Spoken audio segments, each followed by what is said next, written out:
Pag-blessed day mga ka-viewers. Good morning, good morning, good morning mga ka-viewers. Parang mata ko ba? Tapos, pagtanong ako sa akong wallet, 100 na lang kwarta ba? Yung ako, Lord, maglisod kong budget tani tungkol sa kadako na blessing.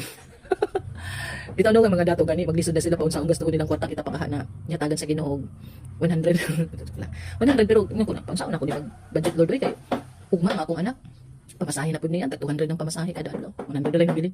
Nilisod kong budget sa kadako nga kwarta. But you know, ingon sa pulong sa Ginoo na kung ikaw nakulangan kaalam, hatagan ko ikaw. Pangayo kay hatagan ko ikaw. So, yun nakulangan dyan ko kaalam pag sa una ko.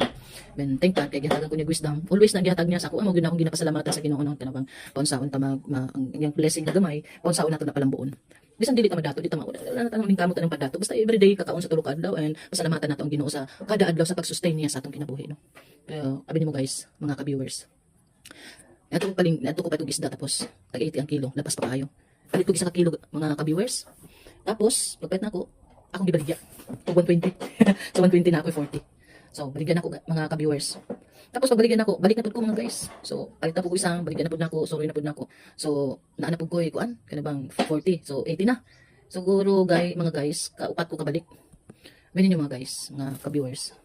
Nalipay yun po kay, ang blessing sa Ginoo ba na ako'y, na ay isda na akong napalit 80 ang kilo, labas pa. Isa ka panalangin na gihatag sa Ginoo na nakabaligya ko.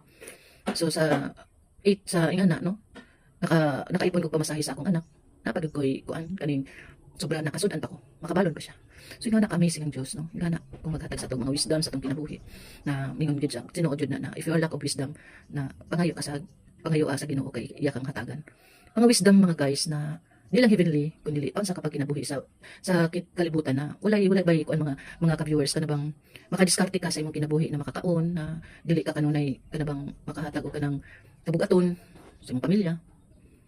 Pero mga guys, salamat sa Ginoo gyud. Okay, survive lang.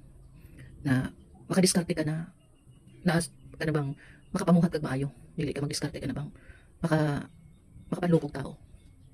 Daghan mga diskarte guys na mahimo ka lang ng kuan lang ba. Kana bang kabalo lang kamo mahimo masatisfied sa gagmayng mga panalangin. I know that someday na ang Ginoo muhatag sa imong dagkong panalangin kay ngano kasaligan man kasagamay ng panalangin. Naugay yun guys na. Di ko mangutang. Ngutang po ko eh. Pero mangutang ka ta na. Bisan pa madugay-dugay ginagmay. Apa na ang imong heart na willing to namubayad. So, anak guys, pindot man gud istorya guys no, ma-share kung unsa ka maayong Ginoo sa akong kinabuhi. He is dili niyo ma-describe ang Ginoo. Daghan mga pulong na para i-describe sa iya pero to the extent gud kay na dili nimo ma-express kung unsa siya. Tungod sa kalalom sa iyang pagka-Diyos. Dili ko na-amaze siyang pagkagamahanan, na-amaze ko sa iyang gugma, siyang kaluoy.